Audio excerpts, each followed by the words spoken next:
Kalau belum subscribe juga segera ya, supaya kita bisa terus mengikuti channel ini. Anda jangan lupa untuk subscribe, tekan tombol notifikasi, lonceng itu supaya Anda selalu diingatkan kalau ada firman-firman yang baru.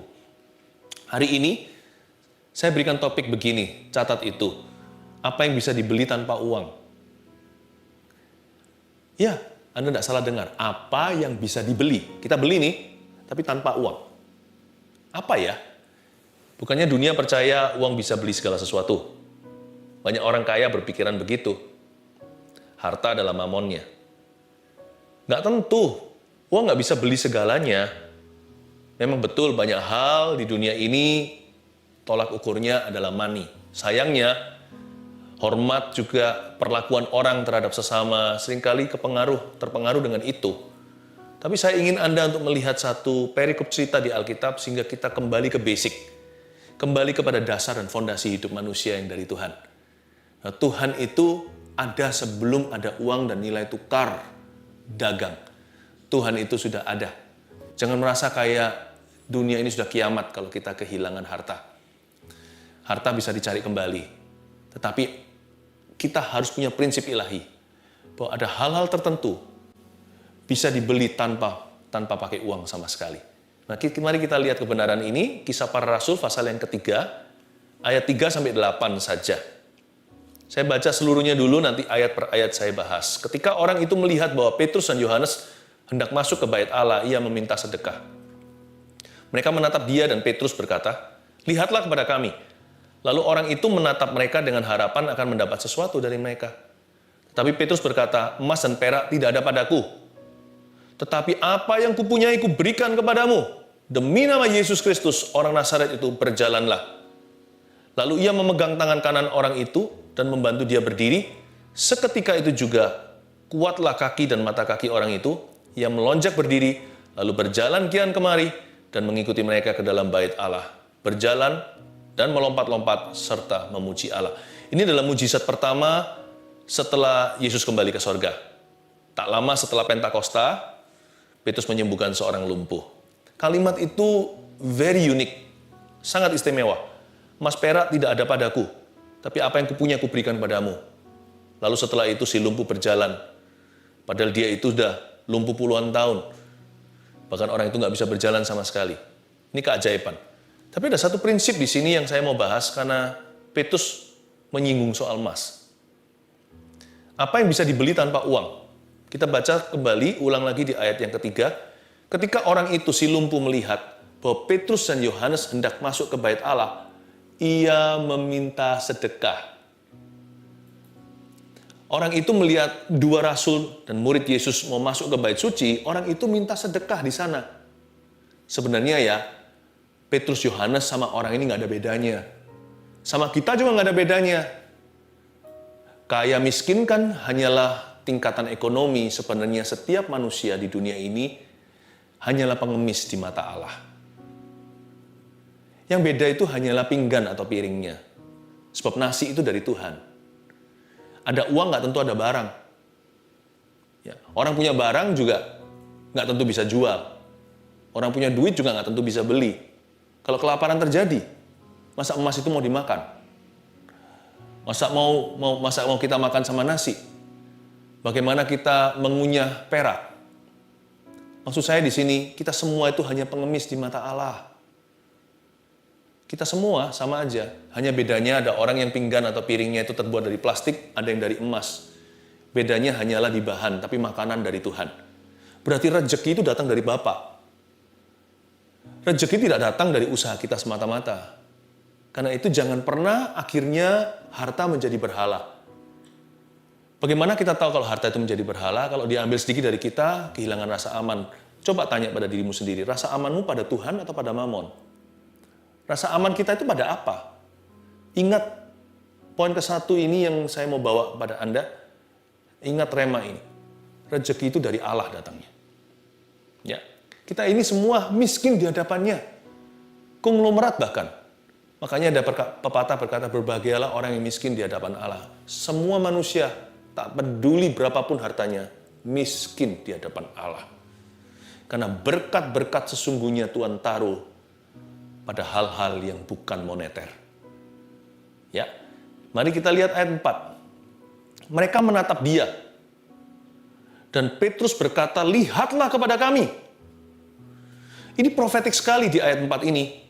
Waktu si pengemis memandang Petrus, Petrus berkata, lihatlah kepada kami. Loh, terus Petrus, kalau kita bisa panggil Rasul ini, Pak Petrus, kenapa engkau berkata, lihatlah kepada saya?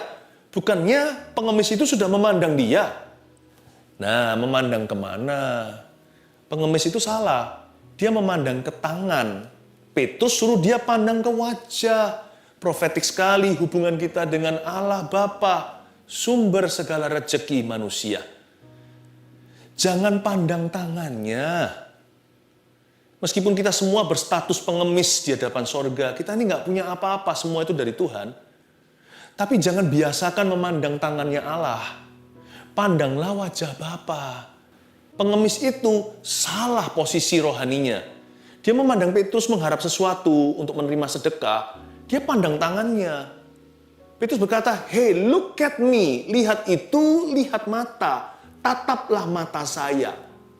Itu kerinduan Bapa bagi setiap anak-anaknya dalam kebutuhan mereka. Hari ini apapun kondisimu, apa yang merupakan kebutuhanmu, peduli amat, kaya miskin menurut standar dunia, kita semua butuh Bapa. Bukan hanya rezeki dari Bapa, yang terutama keselamatan itu dari Dia. Damai sejahtera itu hanya dari Tuhan Yesus. Ke gunung kita mau cari tempat yang tinggi. Ke lembah curam kita mencari setengah mati. Damai itu hanya ditemukan dalam Yesus Tuhan. Jangan pandang tangannya Bapa. Pandang wajahnya. Makanya Petrus bukan marah, tapi dia dengan tegas berkata, hey, look at me. Bukan look here, lihat ke sini. Lihat ke sana. Lihatlah ke wajah, jangan pandang tangan, pandang muka saya. Makanya Yesus memperjelasnya di perjanjian baru. Carilah dahulu kerajaan sorga dan kebenarannya. Carilah dulu sang raja. Dan jadi benar dulu hidup itu. Segala sesuatu ditambahkan. Tepat sekali di ayat 5. Lalu orang itu menatap mereka dengan harapan akan mendapat sesuatu dari mereka. Setelah Petrus berkata, lihatlah kepada kami, orang itu menatap mereka dengan harapan mendapat sesuatu. Ayat 5, si pengemis ini akhirnya menuruti perkataan Petrus. Si pengemis itu memandang wajah mereka. Nah, akhir cerita malah justru dapat sesuatu dari tangannya. Carilah dahulu kerajaan sorga, segala sesuatu ditambahkannya. Orang yang mencari wajah Allah, tanpa diminta akan menemukan tangannya. Karena Tuhan itu maha murah. Dia bukan murahan, dia murah hati. Gak pernah ada orang datang kepada sang raja, pulang tidak membawa sesuatu. Kita gak perlu motivasi. Saya gak berkata bahwa kita kalau sama Tuhan itu manipulasi. Atau kita itu selalu berharap dapat sesuatu. What do I get out of Jesus? Apa yang kita bisa peroleh dari Yesus? Gak usah berpikir begitu. Allah kita tuh murah hati sudah dari sononya. Gak usah dipaksa-paksa, gak usah dipus-pus, gak usah diimani. Bapak tahu apa yang kau butuhkan. Jangan jadi seperti orang-orang dunia yang tidak kenal Tuhan.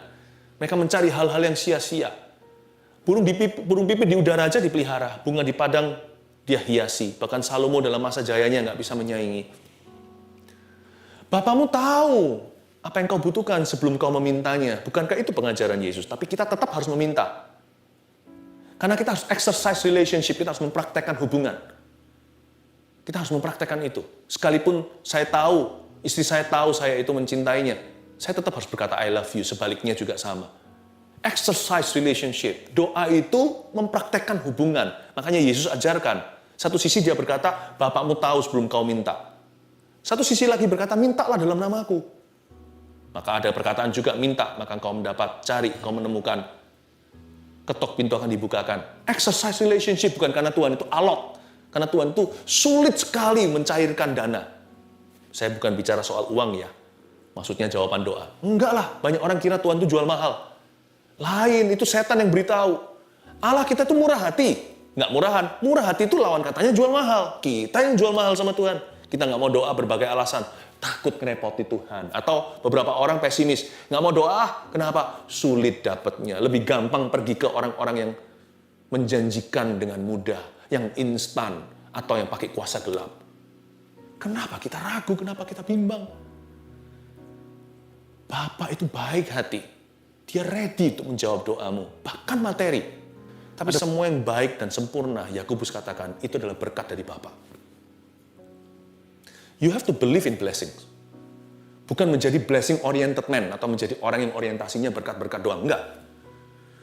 Apa yang saya miliki yang baik, kesehatan contohnya, saya nggak berani ngaku-ngaku sama dunia ini karena saya olahraga, karena saya memang dari sononya, gennya bagus. Nggak bisa, saya harus berkata ini semua berkat Allah. So it's okay untuk mengharapkan berkat. Nggak bisa ngaku-ngaku. Karena saya hebat, saya lihai, saya ini fasilida atau karena apa.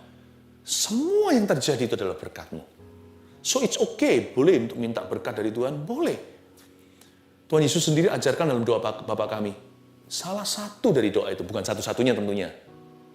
Dia berkata, berilah pada kami hari ini makanan kami secukupnya. Berikan rezeki kami yang kau janjikan.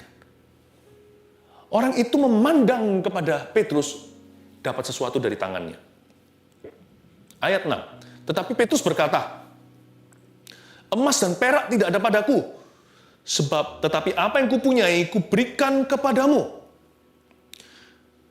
Demi nama Yesus Kristus orang Nazaret itu berjalanlah. Kenapa dia nggak hanya sembuhkan saja? Kenapa dia berkata emas dan perak nggak ada padaku? Tetapi apa yang kupunyai, kuberikan kepadamu.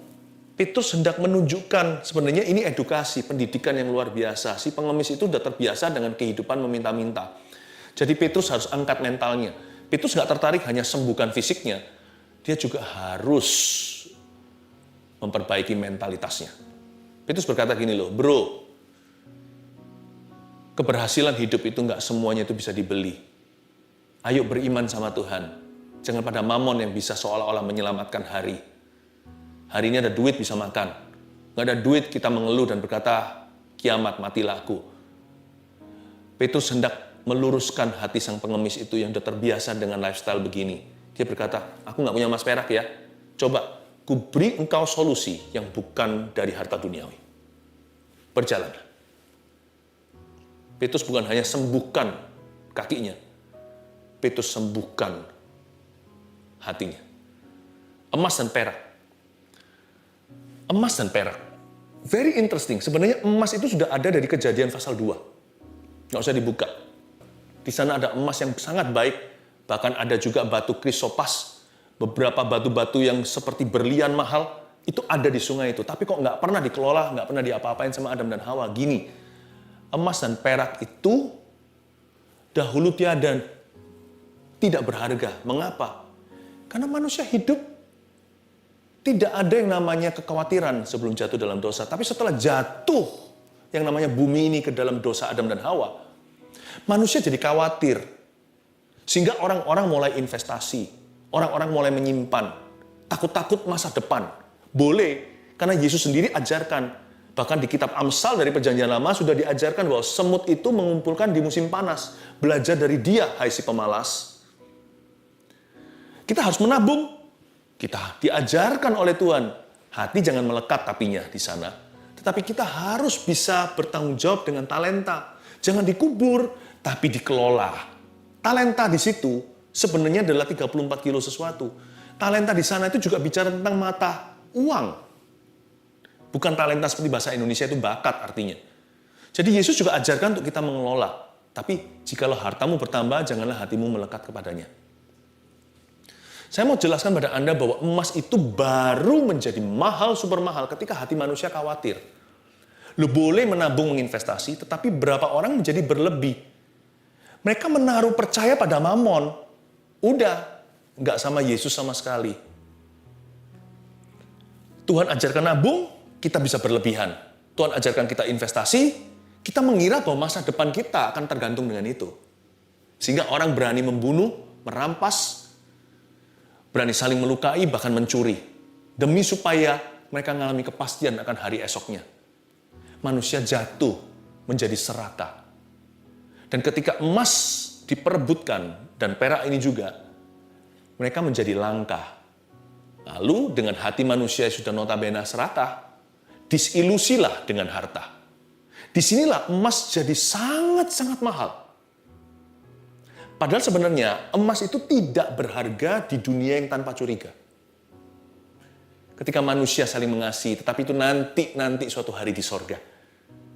Saya ngomong gini dengan tujuan apa sih? Boleh menabung harus, investasi juga firman Tuhan. Untuk bisa menata talenta yang diberikan hari ini 1, 2 talenta, 5 talenta, supaya bisa jadi 4 talenta, 10 talenta. Kita harus bisa jadi berkat buat orang lain, anak cucu kita tidak minta-minta. Paulus sendiri ajarkan kalau nggak kerja, jangan hanya berdoa. Kalau kamu tidak bekerja, jangan makan. Jangan hanya berdoa, tapi juga harus berusaha.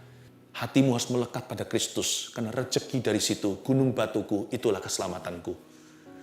Coba tanya pada dirimu sendiri, saya pernah merenungkan gini, saya ajak Anda masuk dalam perenungan saya.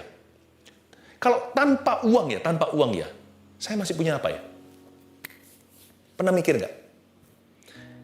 Petrus kan berkata gini, emas dan perak nggak ada padaku. I don't have that. Tapi apa yang kupunyai, kuberikan padamu. Nah, kalau dia nggak punya emas perak, dia punya sesuatu yang bisa menyembuhkan si lumpuh. Dia berkata, emas perak nggak ada pada saya, tapi apa yang saya punya, saya berikan kepada Anda. Nah, tanya pada dirimu sendiri, Anda punya apa tanpa emas perak?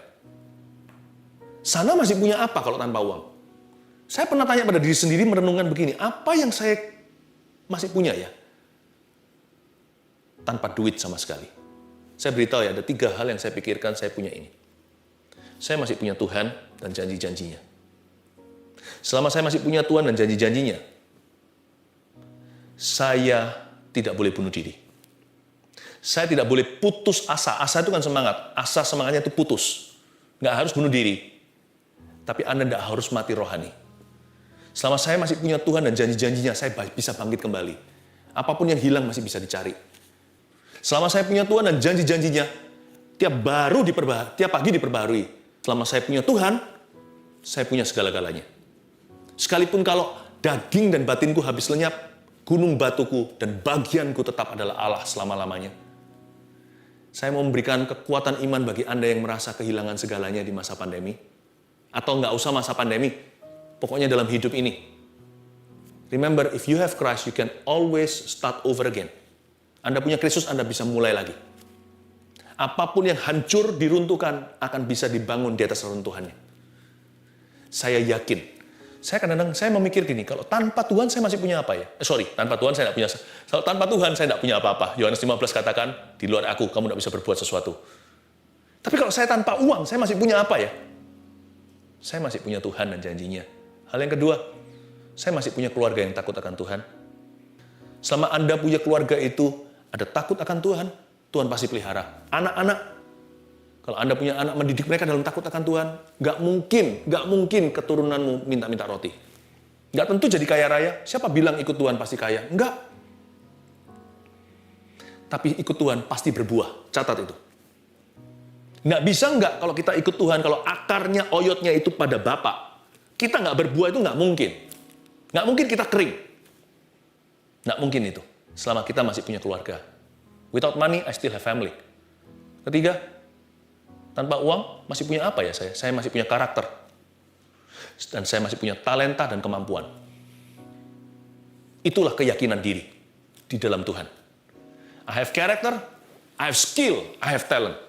Yang bisa aku persembahkan untuk orang lain. Dan bisa Tuhan pakai. Dan juga bisa Tuhan jamah menjadi sumber berkatnya. Sekarang catat ini ya. Saya kasih, yang tadi itu kan renungan saya. Sekarang saya kasih Anda 2 poin sederhana. Anda bisa bawa pulang ke dalam hatimu. Pegang teguh. 2 hal ini, you and I, Anda dan saya harus miliki di tahun ini. Kita nggak boleh tidak harus miliki ini. Apa yang bisa dibeli tanpa uang? 1, kepercayaan. Kepercayaan Tuhan dan kepercayaan orang lain. Oh, itu bisa dibeli tanpa uang. Loh, kok bisa pakai kata dibeli ya? Meskipun nggak pakai uang belinya, tapi Anda harus bayar harga untuk memenangkan kepercayaan. Kasih Tuhan itu cuma-cuma. Kepercayaannya itu you must earn it. Karena Tuhan sendiri berkata kalau kamu bisa dipercaya dengan perkara sederhana atau perkara kecil, kamu bisa dipercaya dengan perkara yang rumit dan perkara besar. Kasih Tuhan itu cuma-cuma karena begitu besar kasih Allah pada dunia waktu kita masih berdosa, Yesus sudah mati untuk kita. Kepercayaan.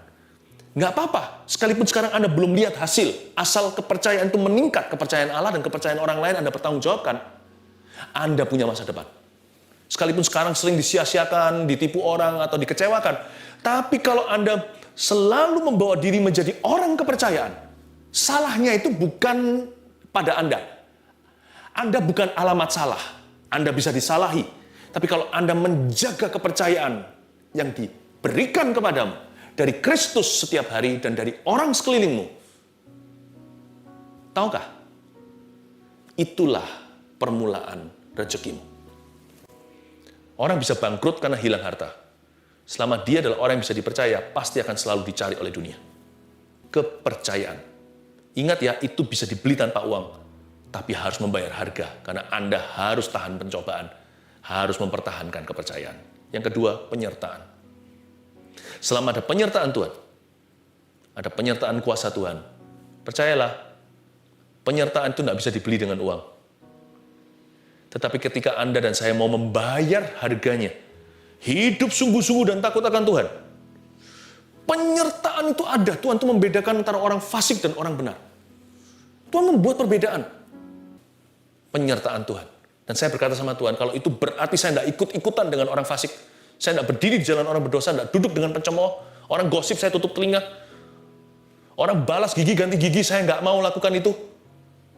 Orang lain melampiaskan frustrasinya dengan ugal-ugalan, saya tahan, malah saya masuk ke ruang doa.